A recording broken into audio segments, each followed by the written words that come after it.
Hello,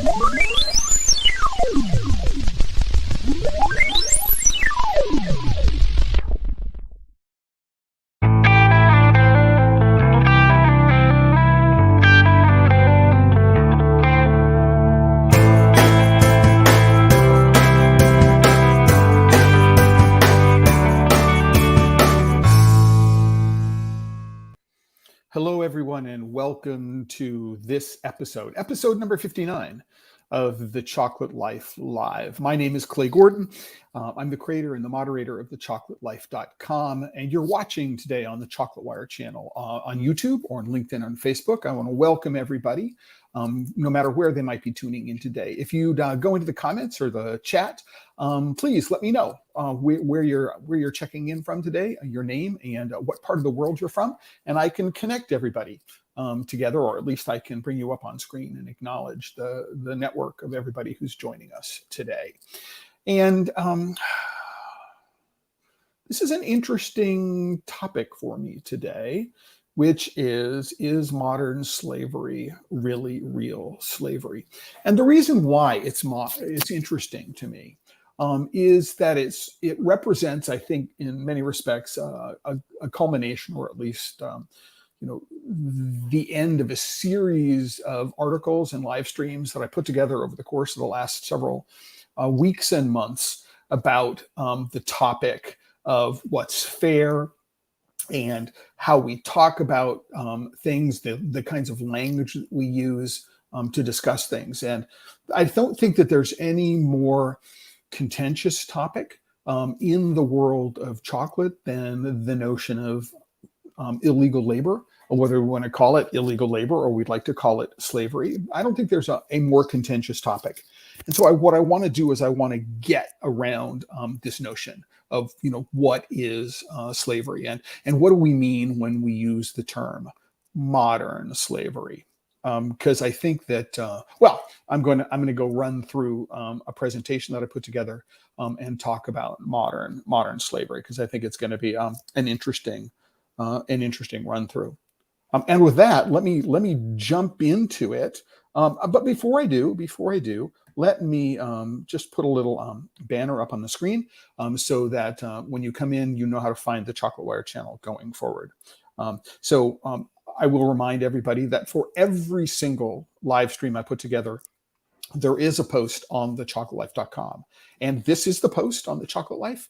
It's live on the website now. I'm going to scroll over here, and this is the homepage of The Chocolate Life, and you can get to the post for this live stream by clicking on this image. And as you get to this image, what you'll do is if you scroll down, among other things, you'll find links to other articles that I've put together, other live streams that we've had recently on related topics, as well as some updates on modern slavery.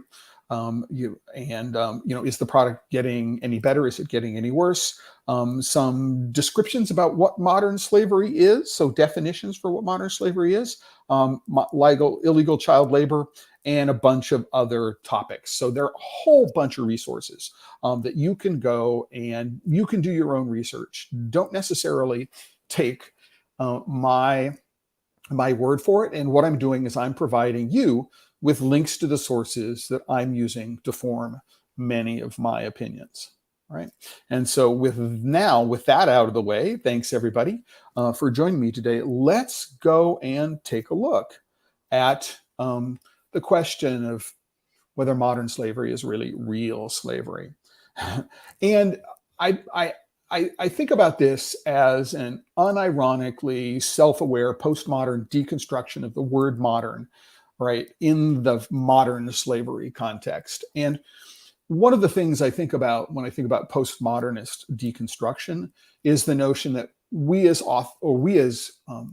readers, critical readers in the future, can read things into the texts that perhaps that we think the authors themselves didn't know. So we know more than what the authors know about their own works. And so I wanted to go take a look at this, noting that what I'm doing is I'm looking at this from a future point and reading into things that may or may not have existed in the minds of the people who who caused this term to come into fashion, however it is that we're going to use the word modern slavery in the phrase modern slavery. And so why do I want to jump in and talk about such a contentious topic? And the first and most important reason is that people who have followed me over the course of the last year or so know that I am really careful to talk about the words that I use, because I'm a firm believer in the notion that the words we choose to use and how we use them inform what we believe. I don't think we can choose to believe what we believe. I don't think we can consciously choose. We can be convinced by something, but I don't think we can consciously choose our beliefs. So when we use words, what we do is we buy into the meanings of the words and they inform our beliefs, right? And a lot of this is done self-consciously. And while I'm thinking about it, let me bring this up to full screen so you guys can take a look at it. Now, that's important because the beliefs we hold inform our actions. So what we do is going to be informed by what we believe, right? And then the actions that we have, right, are going to have consequences. And so I think it makes sense to have a close examination of the kind of language we use, the words we use, what they mean, and to understand how we use them and why we use them, the context that we use them, in order to be able to understand how our actions are going to influence consequences going forward. And I think it really, really makes sense to take a look at the words we use, the language we use, right? And so when I first got introduced to the concept of modern slavery, right, my first thought was modern slavery compared to what? What other kinds of slavery might there be, right? And so, okay, modern slavery as opposed to, let's say, biblical slavery, right? Or modern slavery as opposed to chattel slavery. So the kind of slavery that was practiced during the Triangle Trade, that we think of as the kind of slavery that was practiced in the Americas, for example, in the 1700s, but is in fact responsible for a lot of the economic development in most of the world, but especially in terms of in modern times, in terms of the economic expansion associated with exploration of the New World, right? And then we go from biblical slavery, thousands of years ago, and I invite people to look at Exodus. I forgot Exodus here. I will add it in, Leviticus, Deuteronomy, for what slavery means. And if any of you is interested, there's a very interesting website. I believe I have it here. That's not it, called Bible Hub. Let me go here, a website called Bible Hub. And in Bible Hub, you can go and you can take a look at the Bible in English. They have bunches of different versions of it. So from the King James to the ESV to the RSV, all different translations of the Bible. And you can go take a look and you can see these passages yourselves. And so you can look up the laws about slaves and what biblical slavery was all about. We also have this notion of, again, chattel slavery.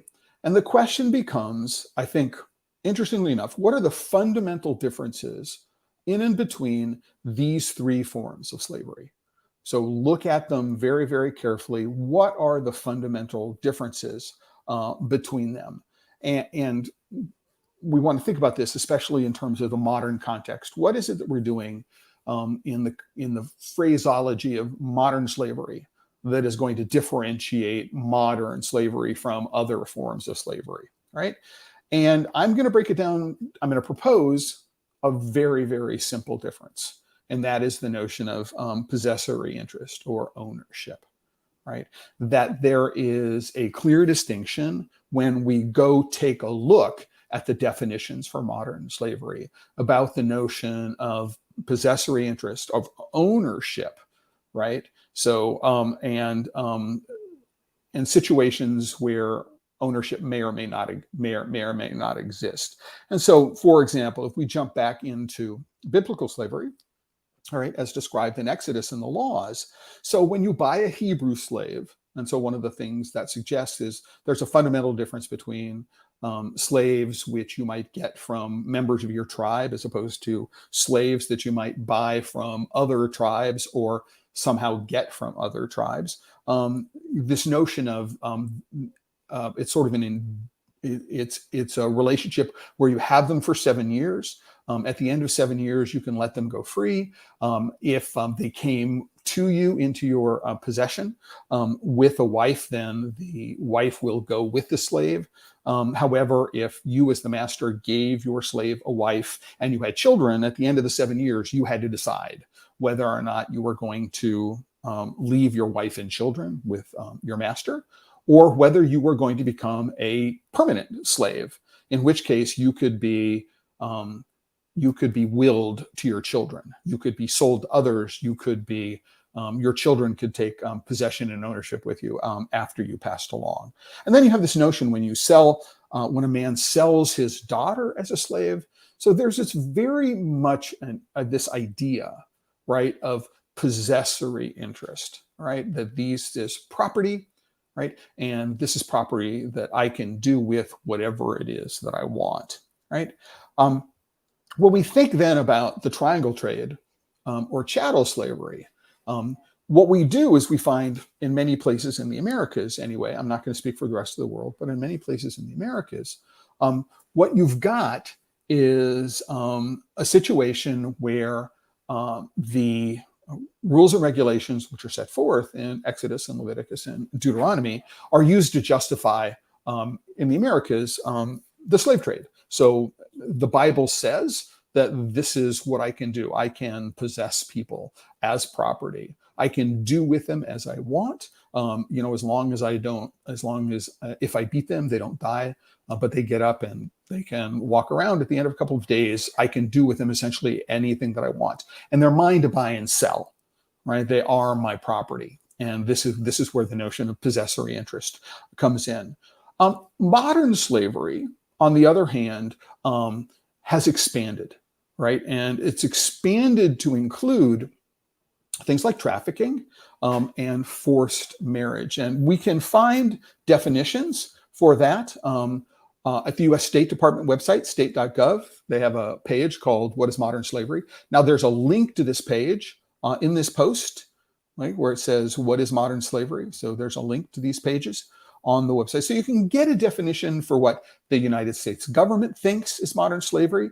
This is a UK definition for what modern slavery is. An umbrella term used for practices in which people are trapped, controlled, or exploited in situations they can't escape. Again, however, legal definitions are much more complicated. That is very, very true. The legal definition of what is modern slavery is very, very, very, very complicated. And here we have a post on Axios.com, which says that modern slavery has risen significantly in the last 5 years, and which is, really quite surprising to many people. Not just in the cocoa trade, we tend to think of slavery and illegal child labor in West Africa in a particular kind of way. That's because, number one, we're interested in cocoa and chocolate. We're thinking about it all the time, but also because cocoa and chocolate we have an emotional connection to it in ways that we don't have with other commodities or other products. I think about my chocolate perhaps different from I think about my rug or my basketball or my tennis shoes or my t-shirts or the minerals that are used in the electronics that I possess. So cocoa and chocolate for many people are a much more direct, much more emotional connection. And I think that's one of the reasons why many people focus on cocoa and chocolate. So there's this article on Axios, and then an article which showed up in the BBC recently, which is about modern slavery. The numbers shot up by 10 million people in the last 5 years. Again, just quite shockingly to many people when there's an enormous amount of interest in this topic by many, many people. All right, so why are we talking about this in this particular case? And we're talking about it in these particular ways. And that's because, as many people know, I have been using Tony's Chocolonely in my conversations about greenwashing and about slavery, and wondering what it is that's going on and how they're presenting things. So here we have a page from the 2021 Tony's Fair report. And anybody who's been watching any of my past live streams, you'll know what I think of the use of the word fair. But there are some interesting things that are going on here. So we have 2,500 smallholder farmers in the Ivory Coast and Ghana, right? But you'll notice that 2,500,000 is spelled out. It looks like a big number because it is in fact a real big number. It occupies a lot of space. It's spelled out in numbers, right? But then we have this thing that 1.56 million children. And I think that the notion of using this 1.56 million rather than 1,560,000, right, is deliberate, because this number, 1.56 million children spelled out this way, doesn't look as big as this number here, 250,000, 2,500,000. Of these 1.56 million children, 95% of them are doing hazardous work, right? So hazardous work is tied up in the definition of illegal child labor, right? And what we have here is also the definitions of 30,000 people, not just children. So 30,000 people, right, are victims of modern slavery in the cocoa industry in Ghana and the Ivory Coast, right? So we've got a bunch of different numbers here presented. They're related to the same topic. They're presented in different ways. And I believe in ways that, this 2,500,000 is smaller than 30,000, is smaller than 95. There's a deliberate graphic design choice here, which is designed to highlight particular concepts. And why this is important, right, is when we talk about what is the definition of child labor, right? And so these definitions of child labor are part of International Labor Organization standards.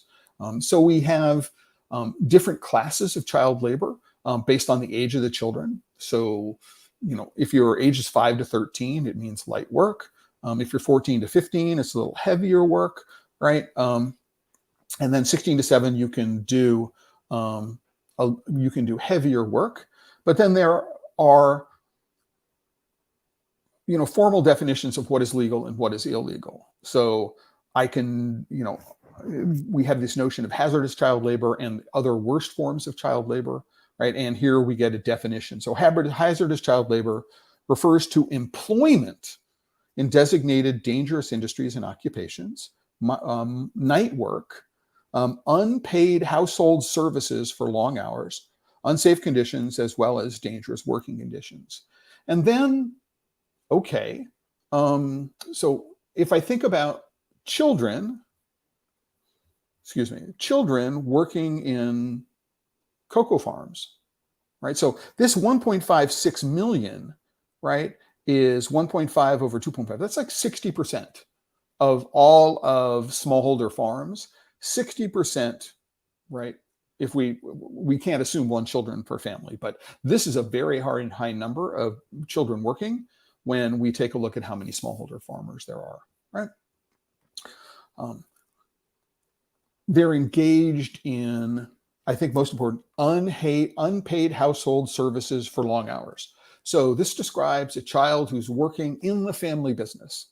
So this is, a form of hazardous child labor. It doesn't necessarily say what they're doing, right? It just says that they are working for long hours. So they could be doing very tedious tasks, which don't require an enormous amount of labor, many other kinds of things. But then they have this other definition of the worst forms of child labor, right? Which includes trafficking, forced and bonded, child labor, commercial sexual exploitation of children, use of children for illegal activities, and armed conflict. Right, and so we get some new concepts here. One of which is trafficking and exploitation. And one of the reasons why this becomes really important is the definition of modern slavery is based around the idea of coerced and forced labor. It's somebody being in a position where they feel like they're unable to change their situation because of some sort of economic coercion, some sort of psychological coercion, or some sort of physical coercion, or some combination of those three things. Right. So there is an individual who feels like there is no exit. They're in the situation that they are in, and they are forced to remain there. There may not be an exit strategy, and they're being kept there because number one, they may not be paid. Number two, they might be beaten or threatened with being beaten, or other forms of psychological punishment, such as gaslighting and things like that.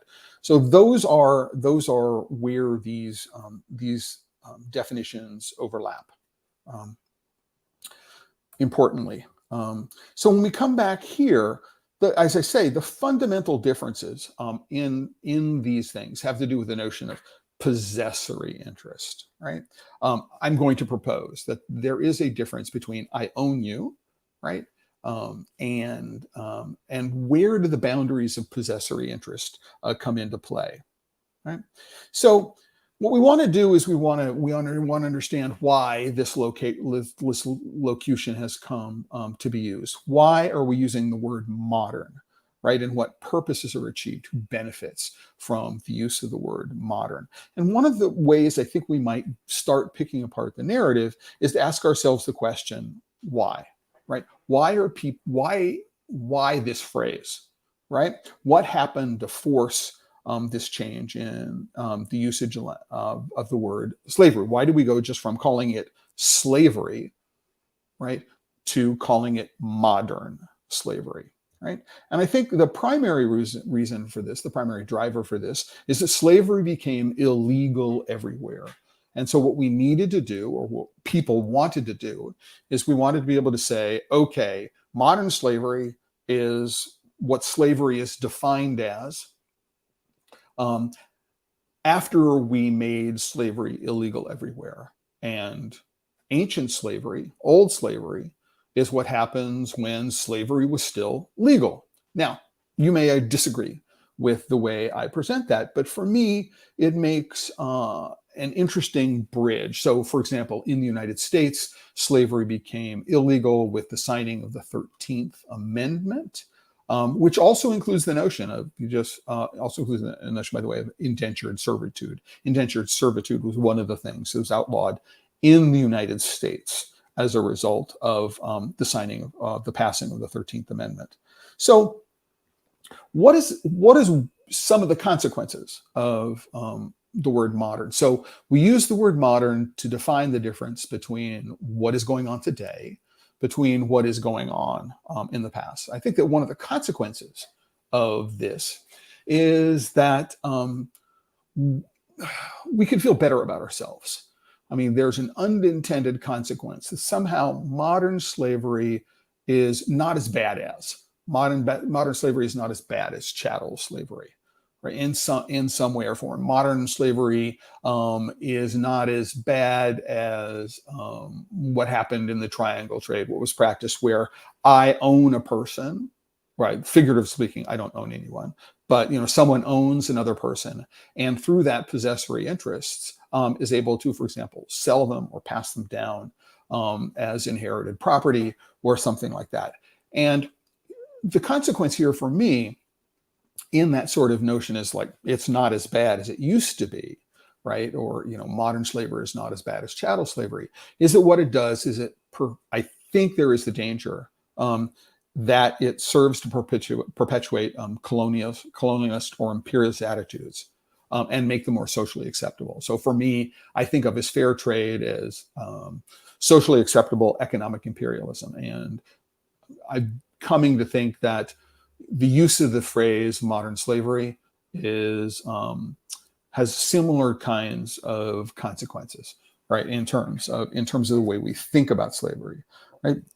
And I think that the other thing, which is a real challenge about this modern slavery, right, and the idea that we can feel that it is modern slavery, whatever it is not as bad as chattel slavery or other forms of slavery, right, is that we stop thinking about it, right? It's invisible, right? The consequence, which is unintended, is invisible. People tend not to think about it. People don't question it. They don't examine it. That they can feel better. Ooh, modern slavery, right, is somehow not as bad as ancient slavery is, because for the most part, it doesn't involve the ownership. So when I'm thinking of the ownership of people, so when I think, for example, about trafficking, right? So I am, for example, one example of trafficking might be I am going to transport a child from Mali,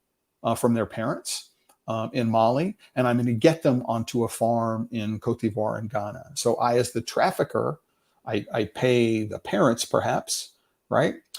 And maybe the person to whom I am delivering the child pays me, but I, as the trafficker, am not taking a possessory interest in the child. Splitting hairs, right? I understand, but it's this is what we're doing here today, right? Does the person who takes who receives the child at the farm in Africa, why are they doing that? Well, number one is they may be older, right? They may not have the stamina to work their farm as long as they need to. If you go take a look at the numbers that are used here, again, this is Tony's report. Living income, right? So living income is a consensus that is arrived at by a bunch of people that says living income is set at $2.16 per person per day in Ghana and $2.49 per person per day in Cote d'Ivoire. And so let's say that a family has 2 children staying at home. And so somewhere between $8 and $10 a day is what is going to be required to meet the living income standard, right? But excessively low cocoa prices lead to a farmer income of only 78% per day. And this is a place where I wish there were links to things. This cocoa barometer is not a link. It's just a reference to someplace else. You need to go to the Cocoa Barometer website. You need to download this. I don't know if this is 78 cents per person per day, or if this is just for the household, the head of household. So it's unclear to me. And it's also not clear when I go look at the sources, what those numbers actually mean, right? And so we have this interesting challenge that the farmer isn't earning enough money, right? And so for them, if they're not earning enough money, finding the resources to pay someone, right, to help them work their farm, they don't have those resources. And so what's going to happen? They're going to engage in illegal labor. So one form of that illegal labor will be to work their children in ways that are considered to be hazardous and illegal. So long hours, unpaying them, perhaps asking them to use a machete, to use chemicals without proper training or proper equipment. There are many ways in which the parent or the owner of the farm is going to be able to find, or is going to be perversely incentivized to be able to find a way to engage with find the labor that they need in order to be able to work their farm, right? And why? Why this deconstruction? Why are we going here? Why am I thinking about this?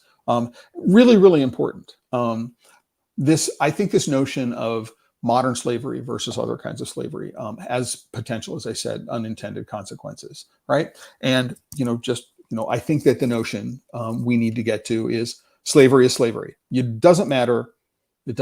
Slavery is slavery. When I am, whether or not there is a possessory interest, right? My exploiting, right? And if we look back a couple of weeks to the greenwashing live stream where I talked about the word ethical, right? Ethical is taking unfair advantage. So in this particular exploitation is, in slavery is one person taking unfair advantage of another person, just very, very simply. And we can take unfair advantage of that person in lots of different ways, okay? So I don't think it matters, right, what it is called. Slavery is slavery. It's modern slavery, chattel slavery, biblical slavery. I think at some extent, they help us move towards a particular thinking about slavery, right? But in the end, taking unfair advantage of another person, exploiting their labor and not compensating them for their labor, is going to be a bad thing, right? Slavery is slavery down the road. I think that what matters here is ultimately what the person feels about themselves, what the enslaved person feels about themselves, right? Do I feel like I am trapped? Do I feel like I have options, right? Do I feel good about what it is that I'm doing? Do I feel good about the way I spend my days, right? For example. And then third, do I think I have a future? How do I feel about things moving forward, right?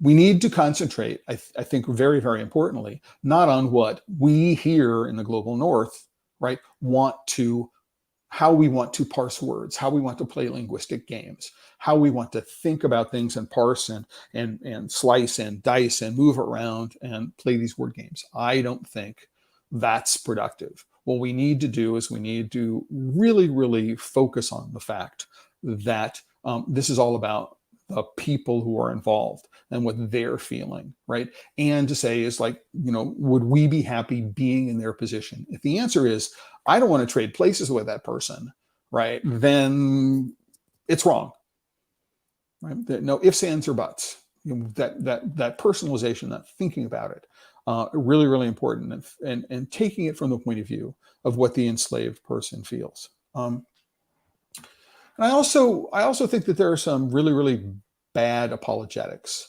And this bad apologetics is part of the slicing and dicing that goes on, that it's part of the word games that we play for ourselves. Post hoc rationalization, we can say to ourselves, most labor in cocoa, most child labor in cocoa takes place on family farms, right? Okay, right? So much of it involves the worst forms of child labor. And so let's go back and let's go take a look at the worst forms of child labor according to the Tony's list. So worst forms of child labor are where I'm trafficked, okay? But we've just said, if I can, let me scroll this over a little bit. Much of this child labor involves the worst forms of child labor in cocoa farms, right? But we see that the worst forms of child labor include trafficking, right? Well, we know that there are only 30,000 slaves out of 1.56 million children. These 30,000 slaves might be children, might be adults. We don't know how many of them are trafficked. It's not going to be all of them. So I would take exception that much, right, of it involves the worst forms of child labor when we think about children that are trafficked, which means bought and sold, I would think, although trafficking might have some other definitions that people use. Forced and bonded child labor. So much of it involves the worst forms of child labor. So forced. If I am working for my parents on the family farm, am I being forced to work on the family farm? The answer, many people might think, yes. I mean, the child has no options when they're not in school, or even if they go to school, of being able to being forced to work on the family farm in order to be able to help the family unit survive. So, okay, if I'm forced, I understand, absolutely, that would be due. Bonded, I don't know how much of illegal child labor is bonded labor. I don't know that there are any statistics in it, but still we're talking, a very, very large universe of people. So the feeling is if it's, if there's one or more, it's too many of them. So worst forms of child labor. If I'm working on a cocoa farm, am I being exploited for commercial sexual exploitation? Perhaps not, unless the owner of the farm it decides to take advantage of the person in a particular way.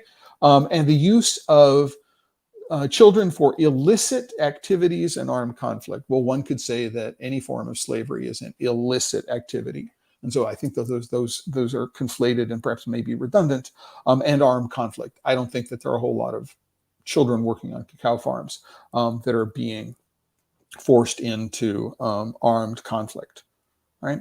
So, in fact, right, of the 1.56 million, of the 95% of the 1.56 million children who were involved in child labor in cocoa farms in Cote d'Ivoire and Ghana, how much of them are involved in the worst forms of child labor, as opposed to just hazardous work? Why this is important for me is we're parsing words, right? And if we start taking simple ideas, so slavery is about possessory interest, right? So do I have a relationship with you over which, all right, I can force you to work against your will, and I can do that using some form of either economic, psychological, or physical coercion, right? Something. So this would be this possessory interest. So parsing these things, we add all these other things. I believe it becomes a real challenge. Because what we can do is we can start playing with language, and we can play with language in ways that make us feel good or feel not as bad about what it is that we were doing. Because what we can say is, well, what we're doing is not real slavery, right? What we're doing is modern slavery, right? What we're doing is we don't have this interest in the children, and we're exploiting them in particular ways.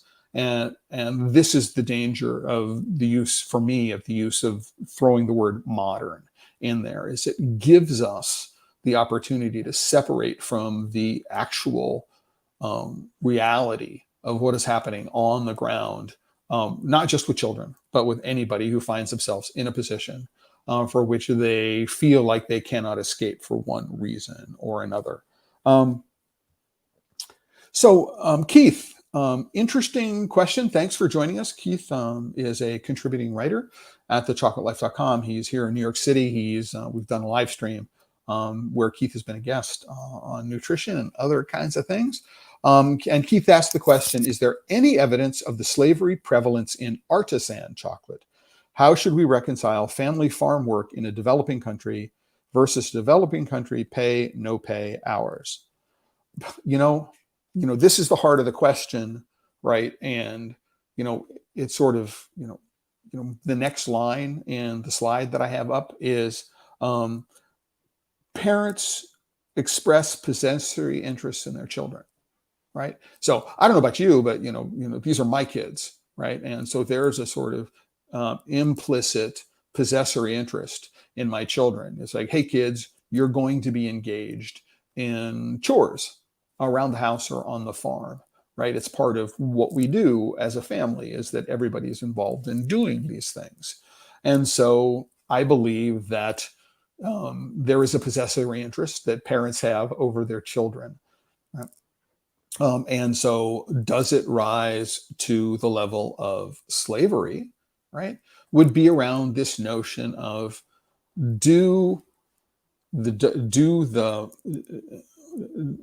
people, right, who are being coerced, right, feel like they have options? Do they feel like they have alternatives? Can they say no, right? Are there places that they can go?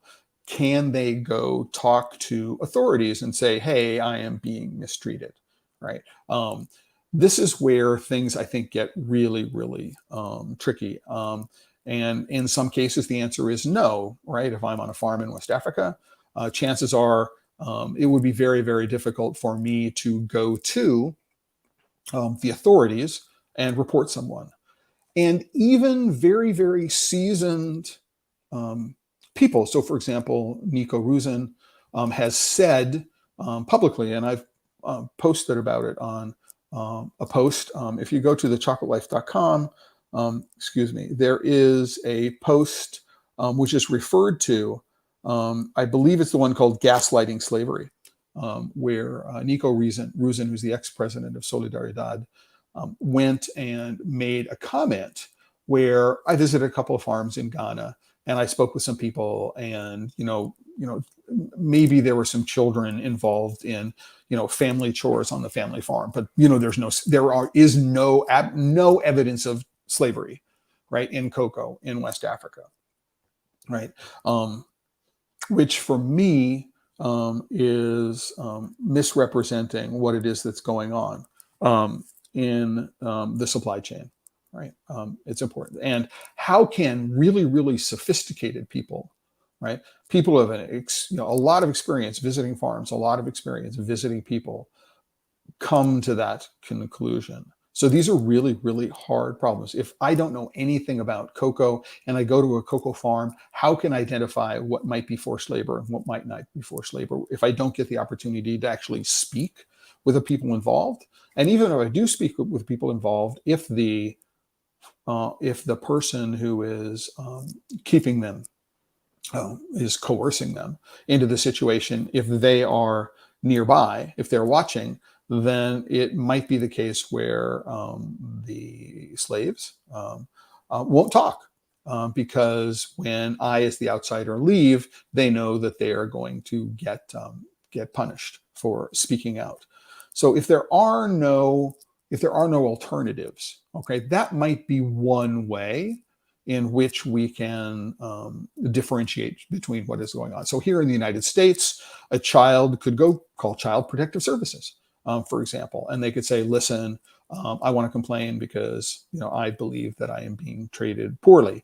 Now, that complaint will be investigated. It will turn out to be true or not true, but there is a way to complain. If I am involved in hazardous labor, so as a youngster, then using sharp implements, carrying heavy objects, using machinery that is perhaps too big for me to handle, then these become dangerous forms of labor, and there's an entire set of laws which are designed to protect children from engaging in those kinds of activities. So is there any evidence of the slavery prevalence in artisan chocolate? So when we talk about artisan chocolate, Keith, I think you're going to say small maker chocolate, what we might think is craft chocolate. And it turns out that most craft chocolate just avoids Africa, right? And they do so because they don't want to get caught up in this question, right? If I'm not working in Africa, then I can fairly confidently say that there's no slavery involved in my cocoa supply chain, right?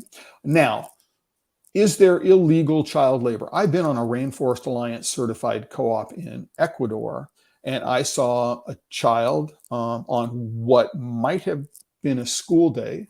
So it's in October. So it might have been a school day midweek, carrying bags of wet cocoa. So probably weighing 50 pounds or thereabouts.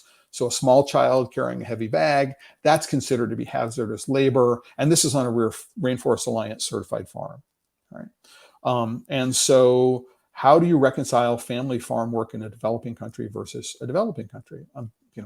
There's not a difference. I mean, it is working on the family farm, no matter where you are. It's just a question of what are the alternatives, right? So it's illegal in many places in the world for children to be involved in labor on a farm on a school day, right? If they are supposed to be in school, they should be in school. I was just in Colombia, and getting from my farm to the school could involve an hour or two's walk each way. I mean, I was in a burro, and it took me 45 minutes on a burro to get from the roadhead into where the school was. And so we're assuming that there is a school that these kids can go to, which is not always the case in many parts of the world. I mean, it's mostly the case here in the United States, but it's not the case everywhere. So I think that it's a very, very, it's a, it's a problem that admits itself of no easy solutions. Um, but one of the things that I do know is that the more complex we get the base definition. So, for example, if we go back to what I was talking about a couple of live streams ago about, bean to bar. Bean to bar is a process. I have beans, I transform the beans into bars, right? That's the definition of bean to bar. We can start loading other stuff on top of it. Like we could have a maximalist definition, which means that I own all the equipment and it's in my factory and I do all the work, right? It comes to my factory and I do all the work, right? That would be a maximalist definition. And a minimalist definition of bean to bar might be, well, everything is done under my supervision. So some of it might be done in some other location. So I might go to a producing country and oversee the roast and the grind and bring the liquor back to my factory in wherever I'm located and finish it there. And that's sort of a minimalist definition. Everything is done under my supervision.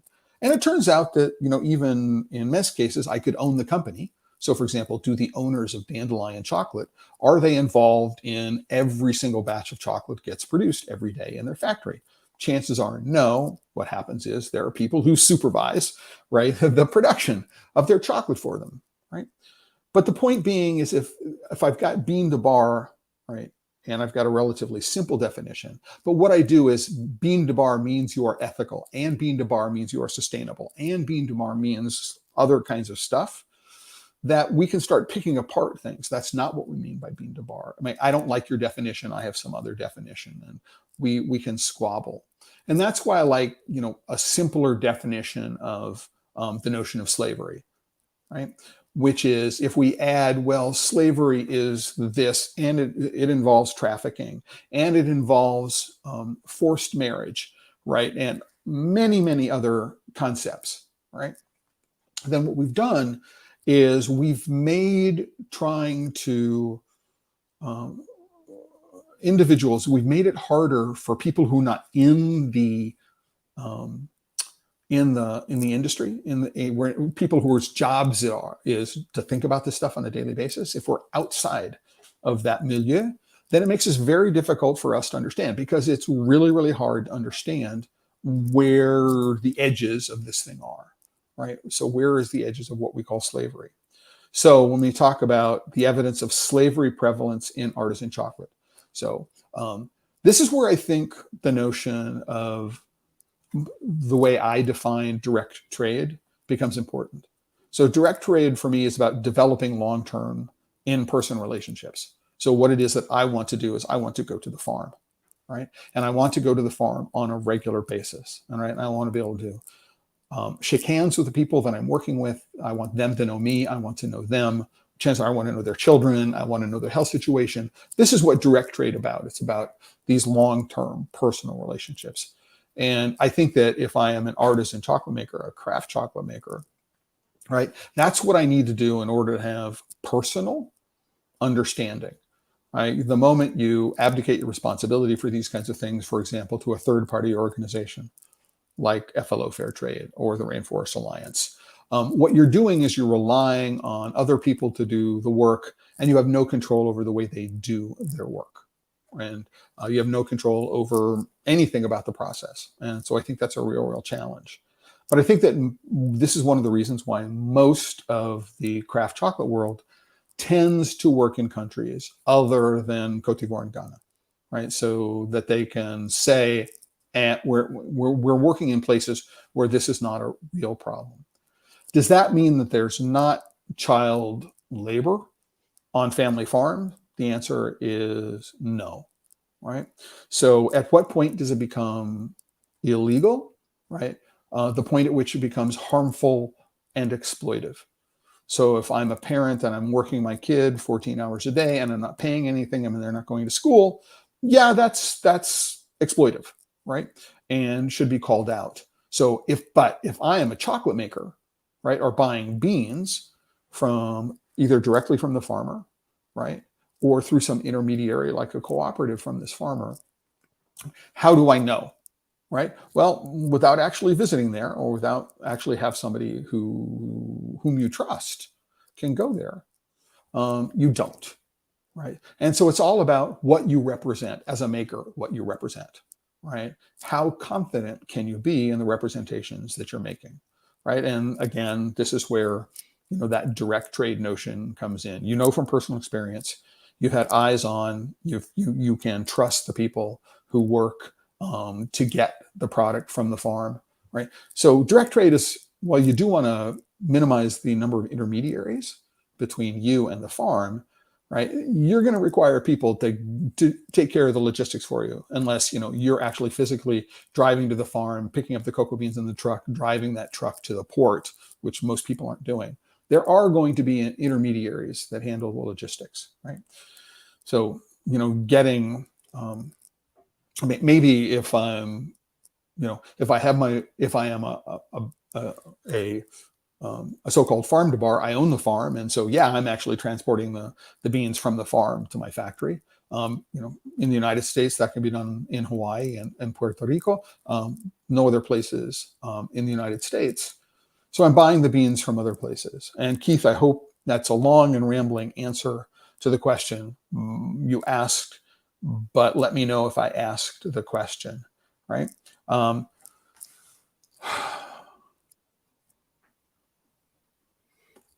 don't think it's possible to have a blanket statement. How should we reconcile family farm work in a developing country versus a developed country?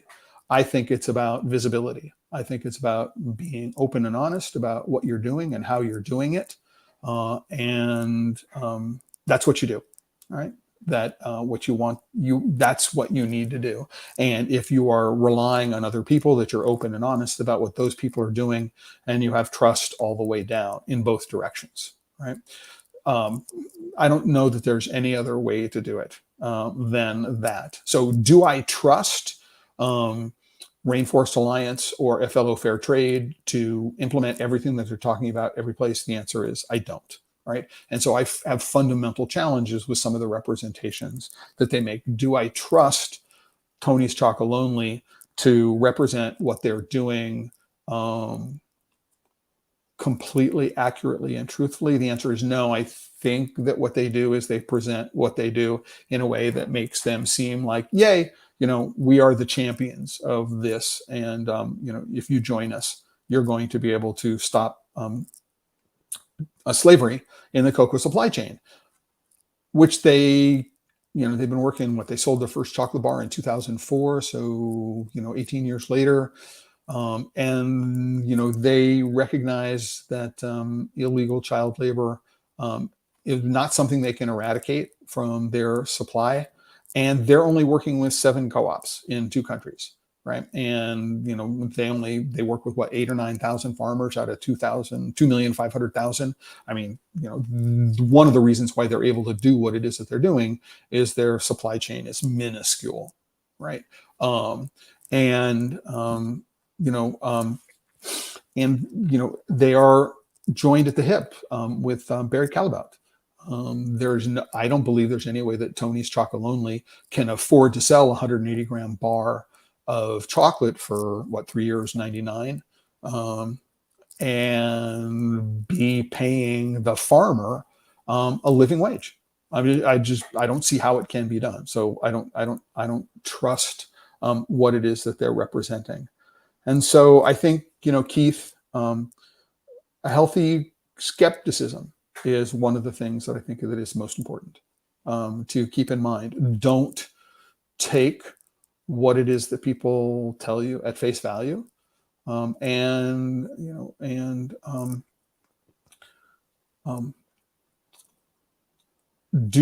this is important to you, do enough research so that you have an intuitive sense for where the boundaries of the problem are. And so when somebody makes a claim, you can say, that claim seems to be outside the boundaries of what is reasonable. And you can go, okay, if it's inside the boundaries of what is reasonable, you can say, okay, I'm going to accept it for now, right? But I'm going to verify it, right? If I can. But if something seems outside the boundaries of what seems reasonable, that you take it with a grain of salt and you do the research and you go, okay, this doesn't make sense to me. It doesn't make sense to me. That's the challenge that I have when I look at all of the things that I hear, right, by people who are in the chocolate business talking about child labor and illegal child labor and slavery versus modern slavery in West Africa. It doesn't make sense to me, and because it doesn't make sense to me, I want to push harder and harder and harder to understand what's going on. So is modern slavery really, really real slavery? Right? Coming back to the topic at the very beginning, the answer is absolutely yes. Right? Slavery is slavery. I don't care what you call it. Modern slavery, chattel slavery, biblical slavery, whether whatever you want to call it, slavery is slavery, because it doesn't matter what we call it. Right? What matters is the feelings of the person, right, who is the victim of these practices. Right? If they feel they're slave, then the answer is absolutely, absolutely yes, they are. Right? If they don't feel like they have options, if they feel like they're being coerced, then answer is absolutely yes, they are. And we can't come in and say, well, even though it might be culturally okay for you, we think it's wrong, even though it's culturally okay for you. And so we're going to call it illegal and we're going to call it slavery, right? Even if it's culturally appropriate for you. I've mixed, right, feelings about any kind of victimization, any kind of exploitation, right? And I can say that it's wrong, but this is a postmodern deconstruction of what it is, right? It's okay. I'm sitting here in my cultural bubble trying to tell people in their cultures that what they're doing is wrong because it's wrong in my culture. I can say that objectively, right? It is a bad thing to take advantage of anybody, to unfairly take advantage of anybody, to unfairly exploit anybody in any way. And that's the way I feel about it. And that's the way I'm going to approach my feeling about slavery. But it's a simple definition, right? And that's what it is that I want to get people to start thinking about, is to not differentiate between this kind of slavery and that kind of slavery, right? And this kind of labor and that kind of labor, right?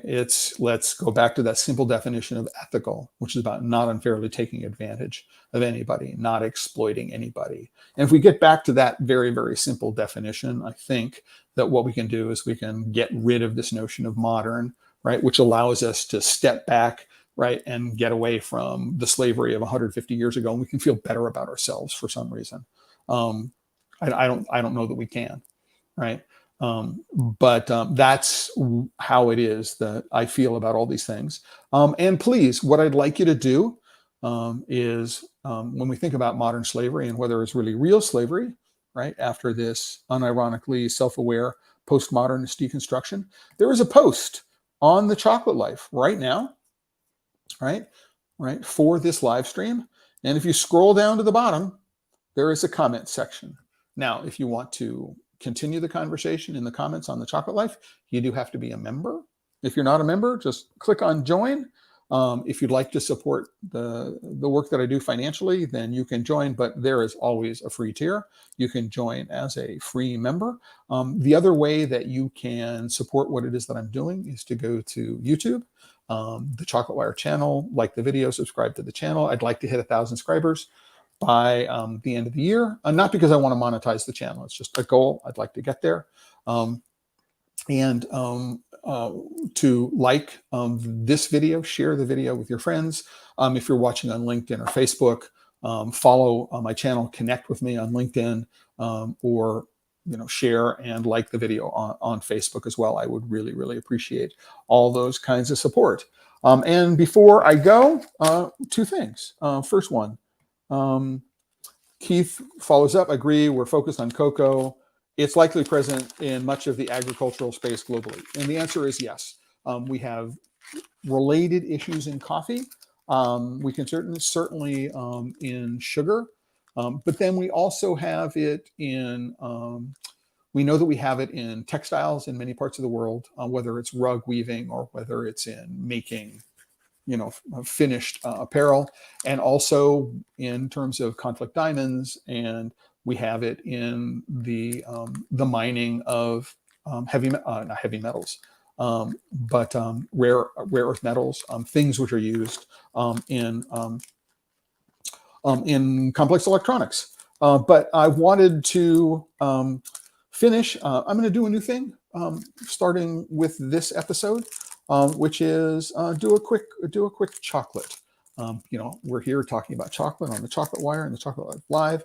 And what I wanted to do is I wanted to take a quick taste of a chocolate bar. This is the San Jose del Tambo from Ashkenazi.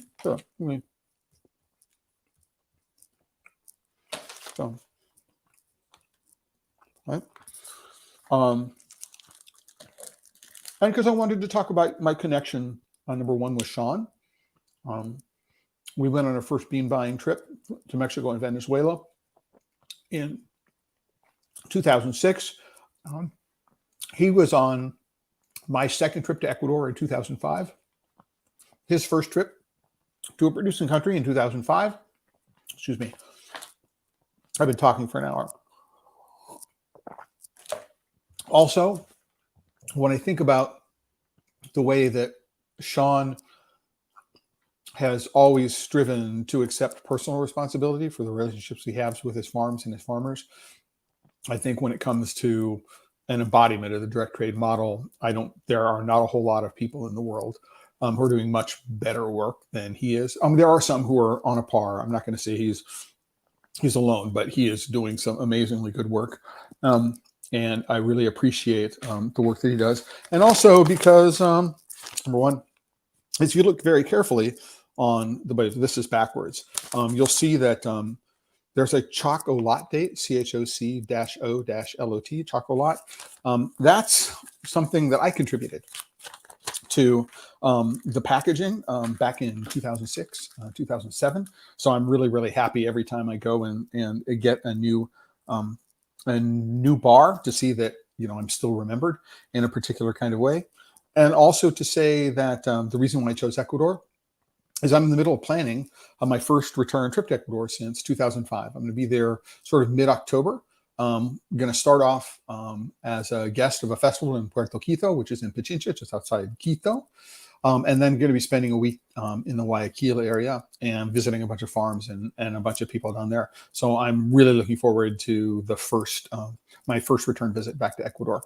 And that's why I wanted to end today's live stream by sharing a little bit of Ecuadorian chocolate with you. It's intense. There's a lot of stuff going on. The flavor notes say red fruit, absolutely, bergamot orange, honey, jasmine, hints of tobacco. I don't know that I get the tobacco. It says you might taste. There's a lot of complexity. It's very deep. It's very, very rich. And it's worth an exploration of the San Jose del Tambo from Ashkenazi Chocolate. I just want to say thanks, everybody, for being here today. I am going to be back on Friday, but I'm going to be in Arizona. And this is going to be a live remote from Arizona. Not entirely sure what I'm going to be doing on Friday, but I'm looking forward to being with everyone. I'm traveling tomorrow, and so I'll make up my mind about what we're going to do on Friday, probably while I'm in the airplane tomorrow. And then a week from today, I'm going to be flying back from Arizona, so there's going to be no live stream on the 20th, but I'll pick up again on the next Friday. So thanks, everybody, for being here today. And remember, as I sign off, we talked about a real heavy topic today. But in the end, if you're working with chocolate and you're not having fun, you're doing it wrong. Ciao, everyone.